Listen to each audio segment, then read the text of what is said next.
എല്ലാവർക്കും മൺകുടീസ് വേൾഡിലേക്ക് സ്വാഗതം. ഇന്ന് ഞാൻ ചെയ്യാൻ പോകുന്നത് ഒരു ശിശുദിന പ്രസംഗവുമാണ്.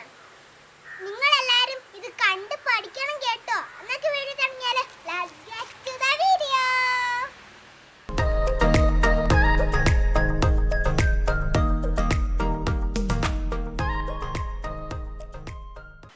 മാന്യസദസ്സിന് നമസ്കാരം. ശിശുദിനം എന്ന വിഷയത്തെക്കുറിച്ച് ചിന്തിക്കുമ്പോൾ നാളെ വിരിയുന്ന എല്ലാ പുഷ്പങ്ങളും ഇന്നത്തെ വിത്തുകളിൽ ഒളിഞ്ഞിരിപ്പുണ്ടെന്ന മഹത്വചനം ആണ് ഓർമ്മയിലേക്ക് കടന്നു വരുന്നത്. ശൈശവം ജീവിതത്തിൽ ഏറ്റവും സുന്ദരകരമായ ഒരു കാലമാണ്. ശൈശവത്തെ ആരാധിക്കാത്തവരും ആദരിക്കാത്തവരും ഉണ്ടാവുകയില്ല.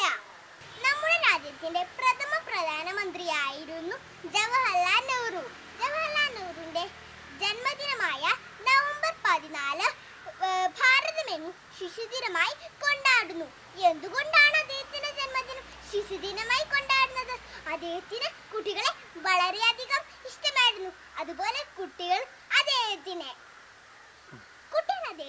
സ്നേഹത്തോടെ ചാച്ചാജി എന്ന് വിളിച്ചിരുന്നു. അദ്ദേഹം കുട്ടികളെ ഈശ്വരനെ ദർശിച്ചിരുന്നു.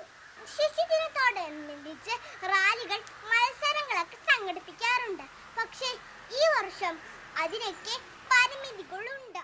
സ്വതന്ത്ര ഭാരതത്തിൽ ശിശുക്ഷേമത്തിന് വേണ്ടി ധാരാളം പദ്ധതികൾ ആവിഷ്കരിച്ച് നടപ്പാക്കുന്നുണ്ട്. ശിശുദിനാഘോഷം പൂർത്തിയാക്കണമെങ്കിൽ ചാച്ചാജിയുടെ സ്വപ്നങ്ങൾ സാക്ഷാത്കരിക്കണം. ഒരു ക്ഷേമരാഷ്ട്രമായിരുന്നു ചാച്ചാജിയുടെ സ്വപ്നം. എല്ലാവർക്കും ശിശുദിനാശംസകൾ നേർന്നുകൊണ്ട് ഞാൻ വിരമിക്കുന്നു. നന്ദി, നമസ്കാരം, ജയ് ഹിന്ദ്.